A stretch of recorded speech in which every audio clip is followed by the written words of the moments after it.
Does a fearsome and frightful creature stalk Missouri and Arkansas Ozarks? The beast is the size of a large bear with a muscular body. When upright, towering over 10 feet tall. It has long horns like that of an elk or a deer, shaggy long hair and glowing red eyes, and a chilling howl that is described as a woman's scream and a wolf's howl, where it gets its name, the Ozark Howler. Or Black Howler, Nightshade Bear, the Devil Cat, my favorite, the Hoo-Hoo. The Hoo-Hoo. Please stay tuned. From a child born into this world, we are taught what to believe. Closed-minded we become, fearful to be deceived. Still we desire to know what lies beyond that locked door. The art of the storyteller, conjuring tales of legend and lore. History hidden, lost knowledge, things forgotten and the unknown. These are the things that direct us and will set the tone. Welcome, friends, to another episode of Nightmares on the Lost Highway.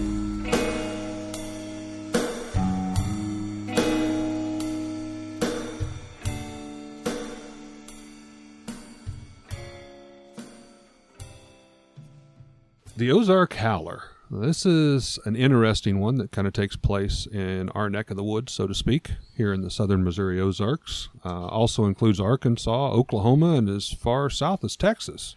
Yeah, when we started this podcast, we kind of made a rule for ourselves. At least one out of every 3 or 4 had to be sort of a local tale. Yeah. Try to keep it home base a little bit. Well, despite of its size, as mentioned, the size of a large bear, very muscular, often it's on all fours, but can easily stand upright, being 8, 10 foot, maybe even 12 feet tall, depending on the descriptions. Yeah, there's supposedly even possible sightings of the Ozark Howler might be mistaken Bigfoot sightings just for that reason. Ooh, interesting, because the Ozark Howler seems to be a lot of traits that seem to be reoccurring. Obviously, it has horns, and they mention 2 horns, kind of like a stag, an elk. Some do mention a deer, glowing red eyes, and a long, unkept, kind of shaggy black hair. And then obviously the howl that it has, which has been described as a woman's scream, a wolf's howl, kind of that elk's bugle noise. But whatever the sound is, they said it's extremely eerie and just kind of blood-curdling screams. Now, despite its size, the reports often say the similarities that it's able to leap, run, climb, spring without leaving tracks or very little sound. So the grace of a cat. So possibly even maybe a large mountain cat or something. I even have that here in my notes that a lot of people will describe as being great cat-like in shape. And yeah, definitely a cat's agility, you moving silently, jumping, leaping. Yeah, and they're saying this thing can climb trees, being able to leap like 12, 15 feet. Now, a lot of people, or most, believe that this is a unique, one-of-a-kind creature, which explains why there's never more than like one being spotted at a single time. It's not like any sightings that I'm aware of, they've come across like a group of these or anything. Yeah, they're always one-off sightings. One-ofs, yeah. Now, a lot of possible origin stories on this. One origin belief is this creature is that of dark black magic, a cursed soul, or possibly even a skinwalker or a wendigo. Some people believe this creature is possibly a black cat familiar owned by a dark witch who lived in the Missouri Ozark area. Some folks believe it could be a branch of the hellhound or even the black dog of death of British folklore. Seeing the black hound supposed to be ominous and portent of doom or death. Hellhounds, I've heard. It's even in the Harry Potter movies. Yeah. Cerebus, however you want to pronounce it. Another possible origin is that it's being a flesh and blood creature thought to be extinct, possibly similar to that of a saber-toothed tiger, which remains have been found in the Missouri, Arkansas area and surrounding states, and maybe somehow it has managed to survive. But that kind of contradicts I've only seen one of them at a time, because obviously there would have to be a family of them. Some people believe it could be possibly a displaced hyena, or maybe wild boar or eastern woodland bison that's just kind of in the wrong spot.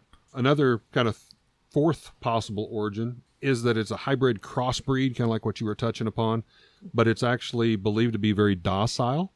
which a lot of the sightings that you'll see are actually all of them. I've never saw where it's been attacking anyone. It frightens people. It scares them. people. It definitely has an air of aggression about it. But yeah, it never seems to attack anybody. There's no tales of that. And the thought is it could be like a herbivore. And, not even a meat-eating creature whatsoever. So there's a lot of possibilities out there. We do know the first documented sightings, at least that I could find, was by none other than Daniel Boone. Daniel Boone. Himself. It continues to trickle down all the way into present day, but Daniel Boone recorded 2 actual accounts of coming across this creature while in the Missouri-Arkansas Ozarks. Yeah. The first was 1810, while hunting just north of an area that's now Cuba, Missouri, where he wrote his sister-in-law stating he had shot and wounded a creature. He had tracked it but has never been able to find. Yeah, he never found any evidence that he'd killed it. Yeah, but he did believe he shot it. Now, his second attempt was actually in 1816, his account. He was hunting in the area of the Platte River, where many accounts stated he actually shot and killed the creature. I even found a reference where he said he had the head stuffed and it was hung in his trophy room for many years. However, there still does not seem to be any photographic proof of that or any proof, just kind of wise tales or stories passed on. Now, obviously, there are more sightings, and we can even start skipping up. There seems to be a pretty big gap. The next sighting I have is just kind of a 1950s headline, kind of a one-off. It just describes the howler as a goat-like creature that they had encountered. And then I skip up to another little quick anecdote in 1980 where a truck driver had pulled off for the night and he read hears about this one. Eerie howl of this creature. How do we just combination wolf's howl, elk's bugle, hyena laugh? I mean, the howler is known obviously Woman's for its scream. howl. Yeah. And I don't remember if it said he saw the howler or not that night, but that he'd for sure heard it. In my research, I had come across, it was 1980s, truck driver reportedly pulled off the side of the road. In his headlights, a large, long-hair black cat, as he described it, Yeah. with a pair of straight horns and glowing red eyes crossed the road in front of him, staring up at his windshield. It was reported to be nearly 10 feet in length, not accounting for the long tiger-like tail. Now, the horns keep coming up, and as we know, you and I, most people, you don't have any kind of breed of wolf or cat or anything that has horns on its head. Common to the Wendigo mythology, though, seems to be antlers. Right. Now, the Wendigo is typically humanoid shape, but the antlers seem to be a common part of that vision. So there are certain stories of the howler that describe it as a shapeshifter. I think you touched on a little bit. Mm-hmm. Cursed family lines and things like that. So, when we talk about the howler, I think we typically talk about it as a creature. Yes. Sort of benign, not really attacking anybody, not killing anybody.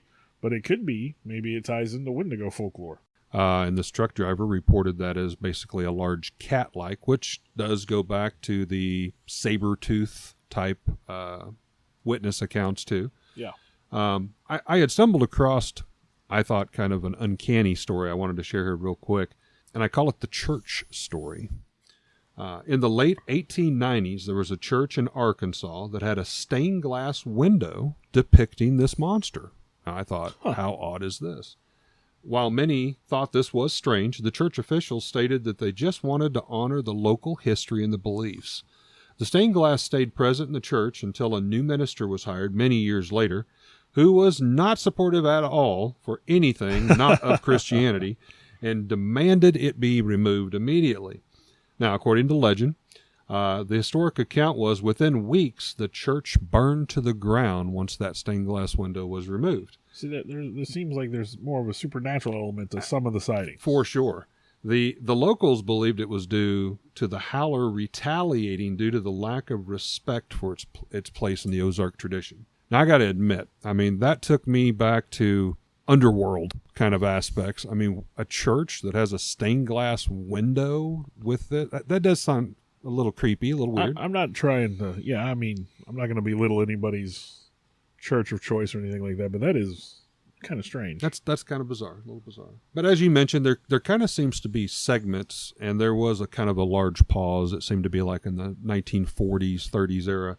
Not a lot of sightings. I did find one in the 1940s. A group of World War veterans had settled in an area in Oklahoma to build their homes. Apparently, it overlapped into howler territory. They say that the howler was reported to attack and destroy personal property to the point the families retreated. Now, this was the only incident I found where it actually mentions attack. It didn't seem to be on any humans, but kind of some livestock. They mentioned that it would destroy the doors on the barn. It sounded like more of a predatorial creature trying to get in to get livestock, goats, and stuff like that. But that was 1940s. 1950s, I did find an account, a small little newspaper blurb. Several hunters reported seeing a large black goat-like creature that moved like a large cat, again that reference to the cat, into the woods, often stalking and following them on many occasions, to the point where they said the area they used to hunt was very full in animals and stuff to be able to hunt, and all of a sudden it just kind of went dormant, like there was nothing left in the woods. And so they would go out, and then they felt they were the one being hunted. So they quit hunting that area and moved on. Well, a lot of the encounters that I documented were more, I don't want to say practical, maybe, but believable.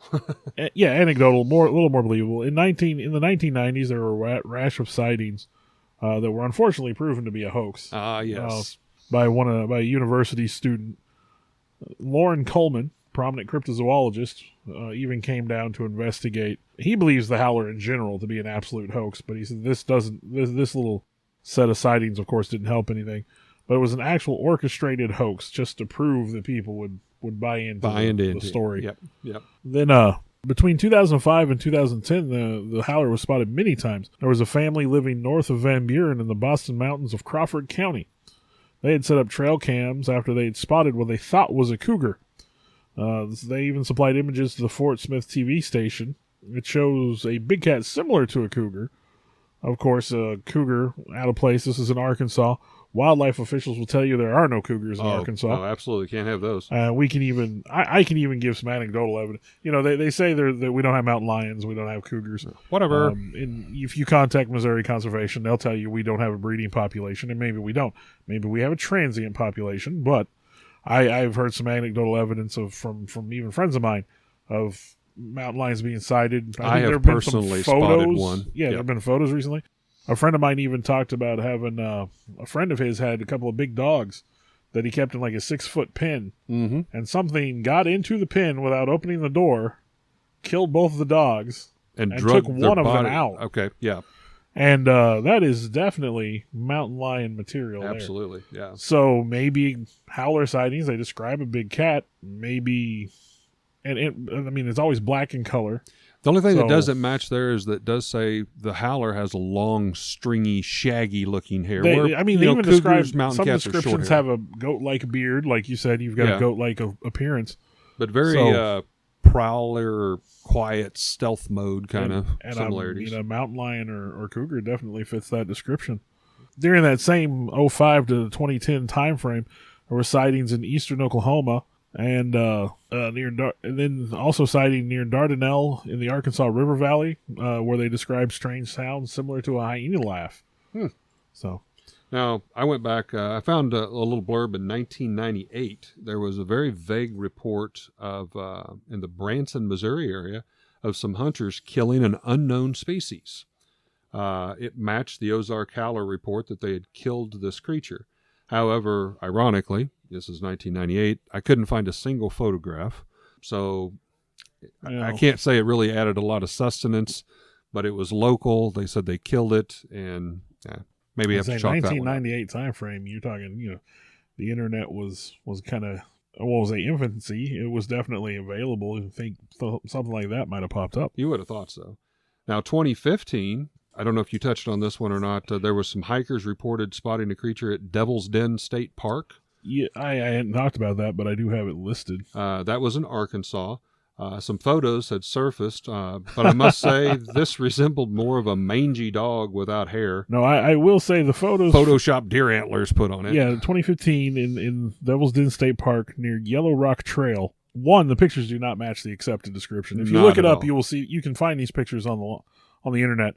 This is like cute and cuddly version. It's like somebody took little, antelope antlers and put them on their dog or something. Yeah, I mean, And like a little beagle-like dog or something. If the Ozark Howler is going to be this monstrous beast that's like a big cat going around killing things and being intimidating, this little thing, if it come running out of the woods at you, you just run over and kick it. Yeah. And be done with it. It's like the joke I make where if you're going to own a dog, you got to own a dog that's small enough to fight if you have to fight it. Now, I did find in 2017, White's Creek Trail, that's a few miles north of Arkansas border in a Mark Twain National Forest off of County Road 163. It was late October in 2017. Martha and Max Winchell, they were a young couple visiting from Kansas. They were walking this loop when they were confronted with a strange beast, a dark-haired, horned creature with glowing eyes ahead of them on the trail. They turned around and hurried back to their cars, having no idea what it was, but the animal followed them. Now, reportedly, hearing this piercing howl as they unlocked their vehicle and jumped inside, they learned later that this area of the Whites Creek Trail is well-known habitat for the Ozark Howler, and several sightings have been made there through the years. Also of interest in this area is a cave that has bars put over it to, according to a sign outside, to protect the rare Indiana bat species. However, it's speculated that maybe the bars are there to keep something else in the cave. Kind of a similar story from 2011. Newton County, Arkansas. Husband and wife both heard the howler. They both heard it on separate occasions within hours of each other. This would be May 28th and 29th. They were camping in a local RV park. At one point, they had gone off for a hike across a valley there. And while they were hiking, they saw something pacing them a short distance away. Large, dark-colored. Mm-hmm. They decided to go ahead and head on back because they were a little concerned. And this creature kind of pacing the whole way. Now they finished the rest of the day uneventfully, went to bed, and about 2:15 in the morning, they were awoken by the howl of the howler, The blood-curdling scream. and there were multiple campers that also they woke up. And they said they could hear other people looking around, saw flashlights in the dark, trying to figure out what was going on. And then I also have one last little, just short 2016 spotting of the Ozark Howler. After dark on Pump Station Road near Lake Springdale in Benton County in Arkansas. Just a sighting of the beast. Nothing. Again, and I don't know if that you've gone through all your sightings, but none of them appear aggressive. They don't have there's no attacks. So Maybe on livestock, but definitely not on human. And even with the livestock, it seems to be very vague. I did have a couple more I wanted to share. It was down in the Boot Hill of Missouri, kind of near the Branson, Arkansas border.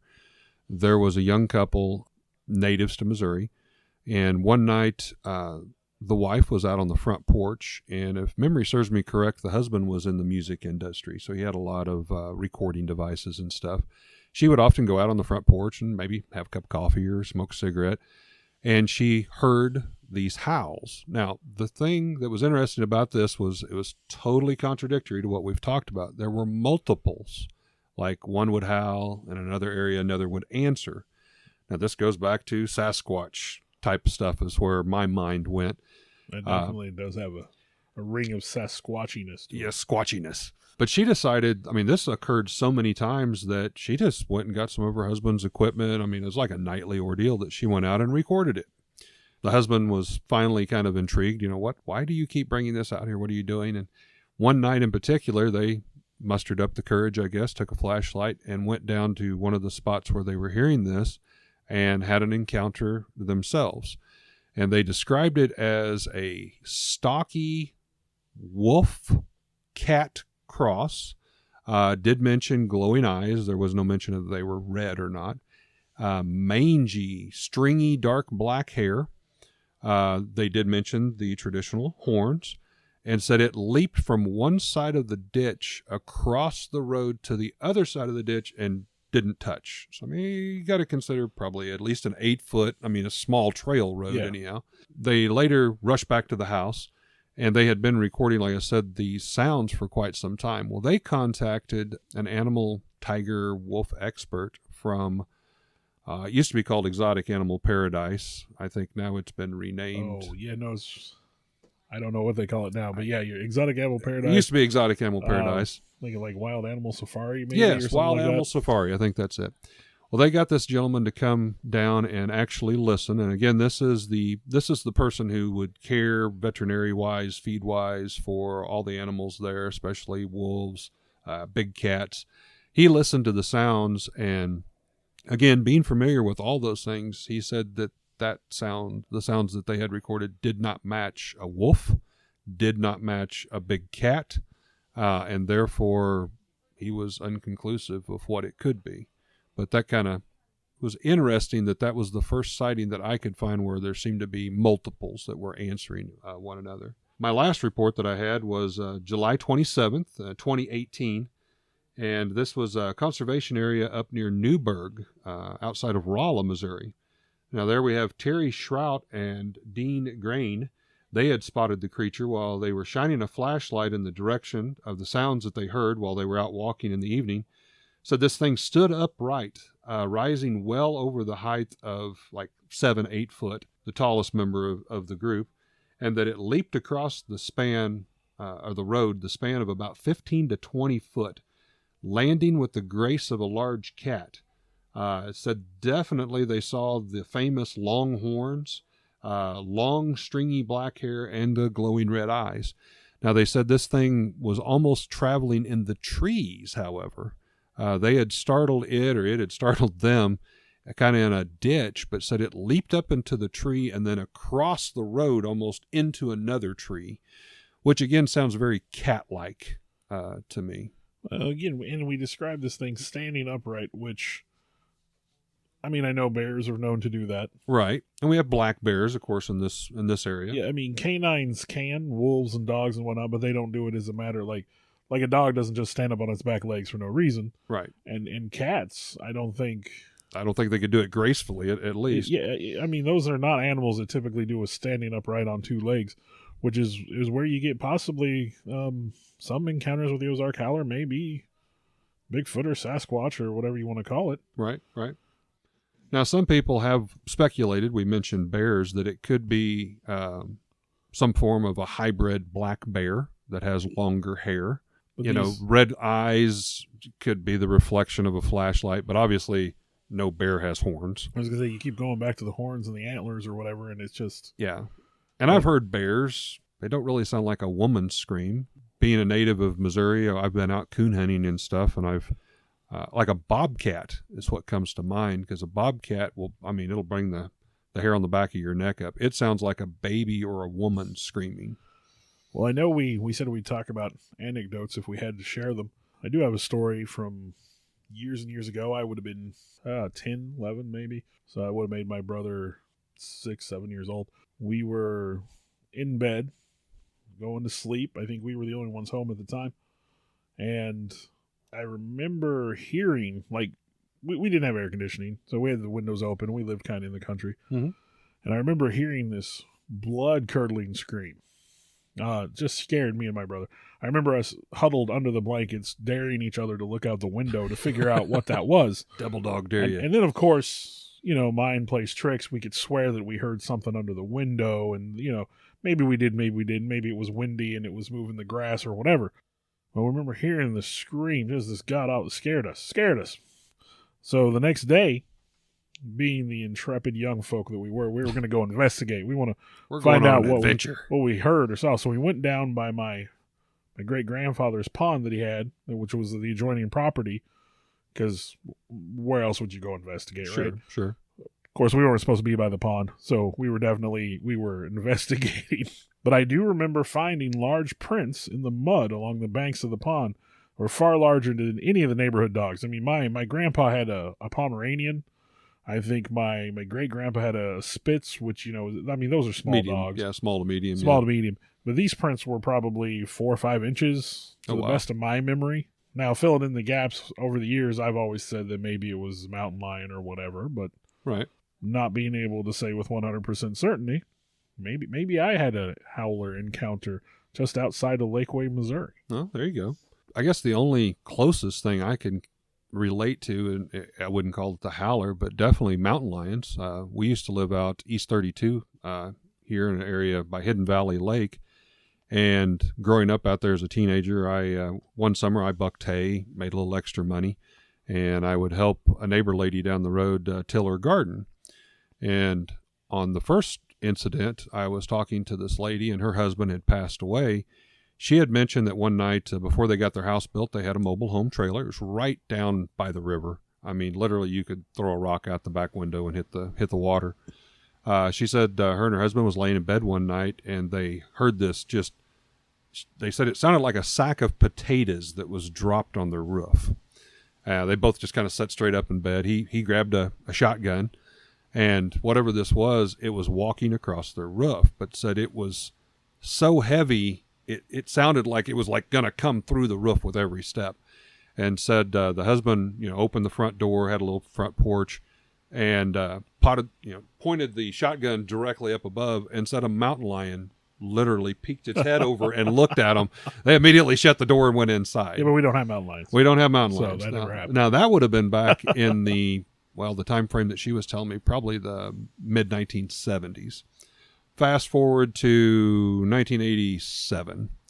I was bucking hay one night down in that same vicinity, actually adjacent to that property. It was about 3 o'clock in the morning. I was riding my four-wheeler back home. Had worked all day. I was drenched wet with sweat. There was this shadow, is the best way I can describe it, in my single headlight on the front of this four-wheeler, vibrating as you're going down the country road. And I'm like, what in the earth is that? And it was this jet black shadow, and it crossed from its rear end was touching one side of the ditch and its head was touching the other. And the best I can describe it was a black panther. I mean, it was a dark mountain lion, which again are supposed to be extremely rare, non-existent. But again, it was in that same neighborhood. So to me, it would stand to reason that could have been part of the same family of big cats. But it just took its time. I slowed down. It took its time. I slowed down a little bit. It kind of looked at me and then just jumped over the fence. You weren't worth it. But I was like, here I am riding a four-wheeler at 3 o'clock in the morning on a lonely road. And it's like, yeah, I'm getting home quick. So I kind of wanted to cap off. I did find this, we'll say, a little fireside tale. And we'll say that would be a preview of things to come. But, it's a late October night in the Ozarks. If you're from this part of the world, it's a cool night. Things are a little chill. You got a bunch of fur trappers. They've spent their day out there on the rivers and in the woods. Come back to camp just to settle in for the evening. Sit around the fire, maybe sharing a drink or two and talking about their day and unwinding. And then out in the woods, this horrific screaming, wailing, keening sound that set your teeth on edge, put the hair on the back of your neck stand up. What is that? Is it a woman? Is it a child? Is it an injured animal? They don't know what it is. They sit there in silence for a moment. They hear noises around them in the woods. One man reaches for his rifle. The others follow suit. They don't know what's going on. You step out into the woods, come face to face with this shaggy black beast, red eyes, horns. The Ozark Howler. Puts the fear in you. It's what is it? Is it a cursed person? Is it a Wendigo? Is it Sasquatch? Prehistoric, thought to be extinct animal? Some kind of saber-toothed tiger? Hybrid cross? I don't know. There's certain things we may never have the answers for, but definitely this is legends and lore that still thrives and lives to this day. Very plentiful accounts. Have sightings all the way up to 2017 that we've talked about here, and I'm sure it was with any unexplained phenomenon, the people that come forward, there's probably more stories of people who don't because they don't want to be ridiculed or made fun of. So we may never know. But yet this is just another example of what you might find on Tales of the Lost Highway. Nightmares on the Lost Highway. I think you get that just a little bit wrong every time. I think I do. I'm going to have to work on that. I would like to thank Alex Tudor, who has been helping us a lot with our endeavors on this podcast. You could call him our producer at this point, I think. Our producer, electronic recording technician. He's the one that's setting up all the mics and the hardware in the background. And then Bill Weirs is going through, taking his time to try to clean and edit this up and give us the best possible version that we can present to you folks. want to thank everybody involved with that.